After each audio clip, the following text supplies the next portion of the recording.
Okay, I have this piece of wood here. It's about, I don't know, 3/8. It's about the thickness I like my burgers. I'm going to put it down there. Going to set that on top of that. Put this on top of that.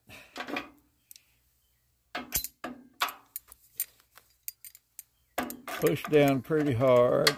Vice grip it. 2 places.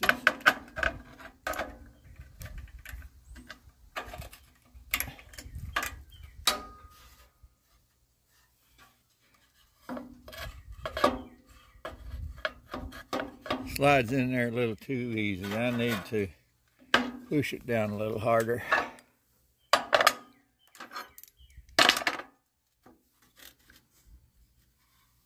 Okay.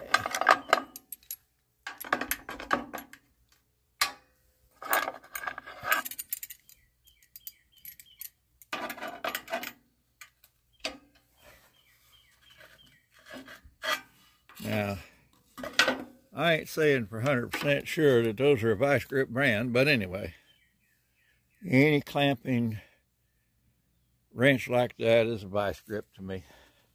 Now what I'm going to do is I'm going to put 2 holes through there. I'm going to start out a little bit smaller than 1/4 inch because I'm going to put 1/4 inch bolts in there to hold it in place. This side is going to be for my burgers. That side over there I'm going to make so it goes down further for tortillas, flour tortillas. Anyway,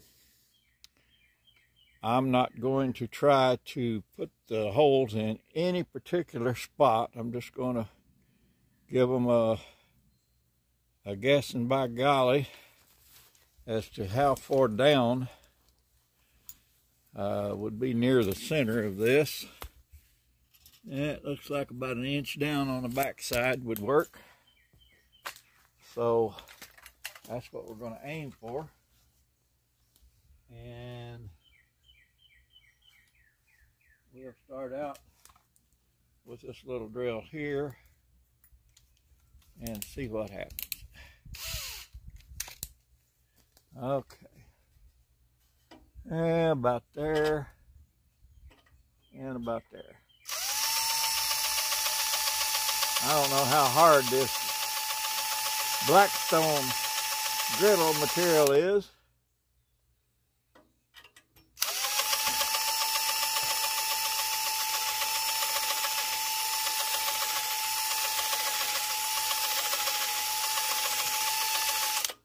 Seems to be pretty hard. I'm going to cut this thing off and start again when I get the hole through it. Okay, we're back to it. Got the holes done. Started with a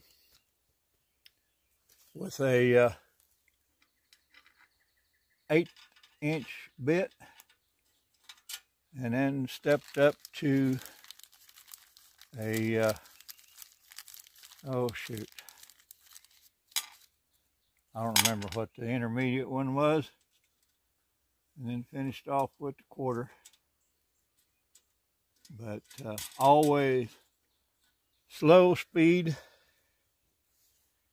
and heavy pressure in order to keep from hardening the metal, not knowing what kind it is or anything, but just assuming as hard as it was to start with.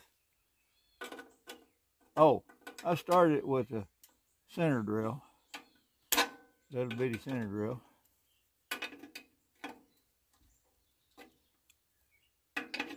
And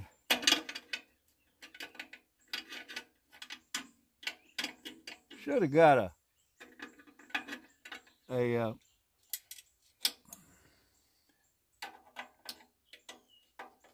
hex head bolt, I guess. But anyway, this will work.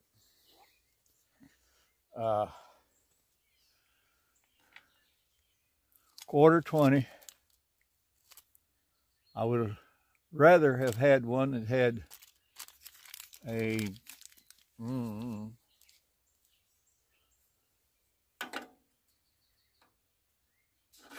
1/4 inch section with no threads on it to hold it really tight.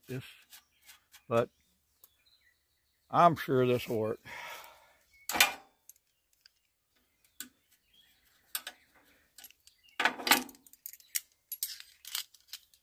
Now, just got to clean all of the metal shavings off. And I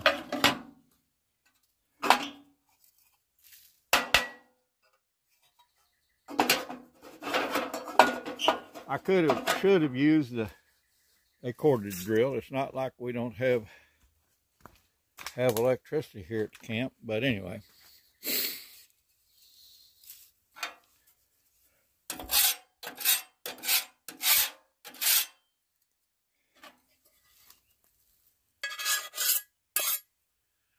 I'm going to get some paper towels, scrape this all down, wipe it down good, clean up everything, and then fire up the griddle.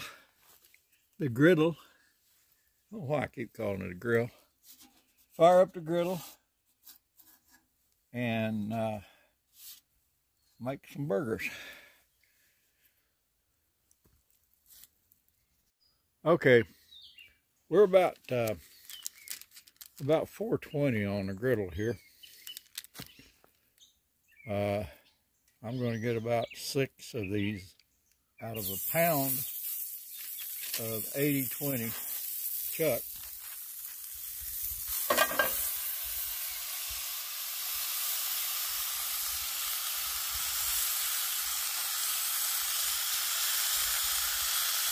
Give it a little bit, pull it off. Now that's probably not as thin as a lot of people like them, but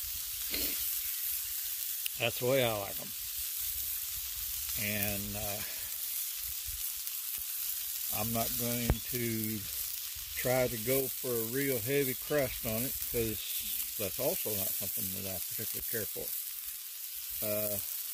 I cook them fairly thin.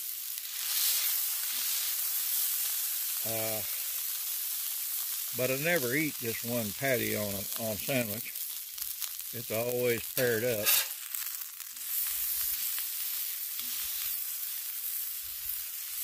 And they don't take very long to cook. I'll just scoot them over here on the other side that's not lit. Keep them warm. Keep this one warm while the other one cooks. Now my ex used to poke a hole in the center of the patties to keep them from getting thicker and smaller. I don't know if it worked. It seemed to.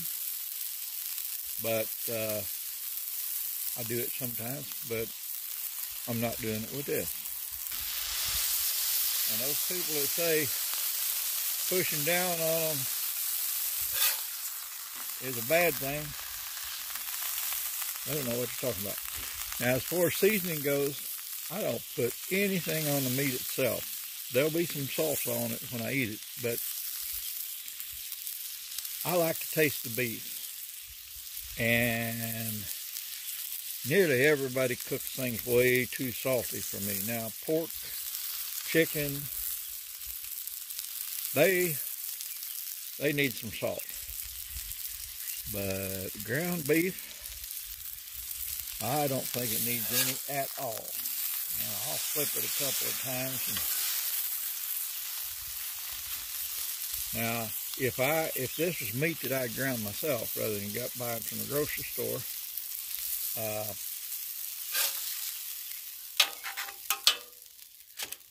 it would be cooked much rarer. But since you don't know what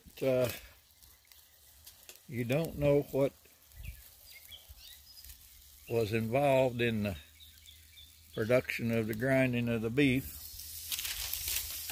that isn't a good idea when you buy already ground beef, no matter where you get it. So here goes the second one.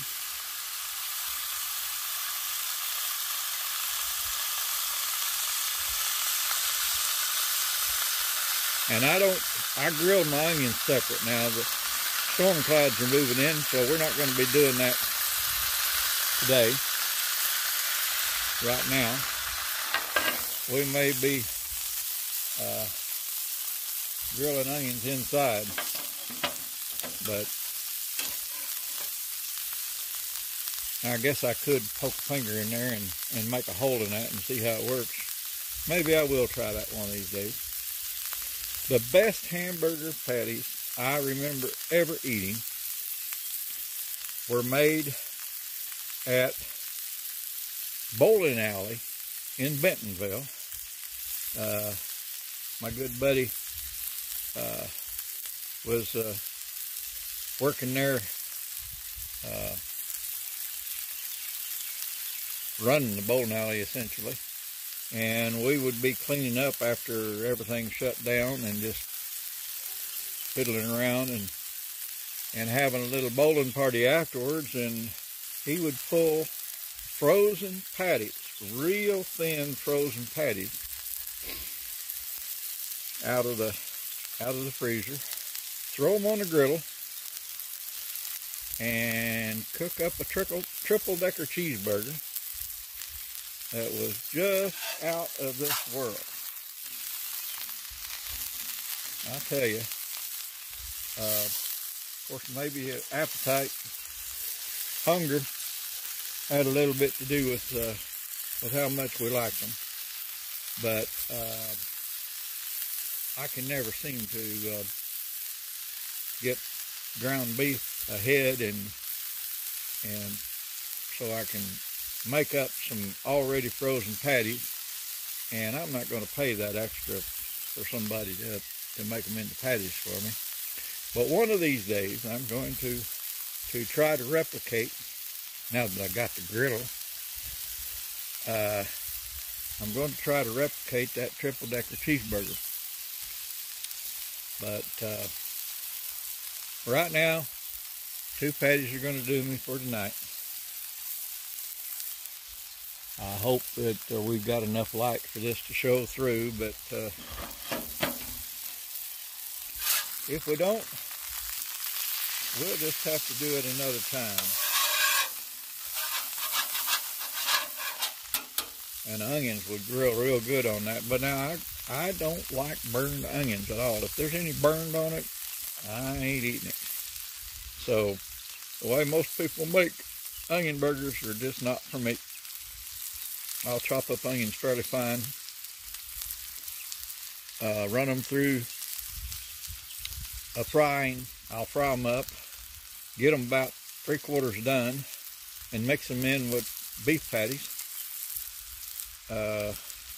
and cook the onions in the meat that way. Other than that, I like to grill my onions separately so they get perfect, and then stack them on the hamburger. But okay, time to shut this thing down because it's starting to sprinkle. Holler at y'all later. See you on the creek.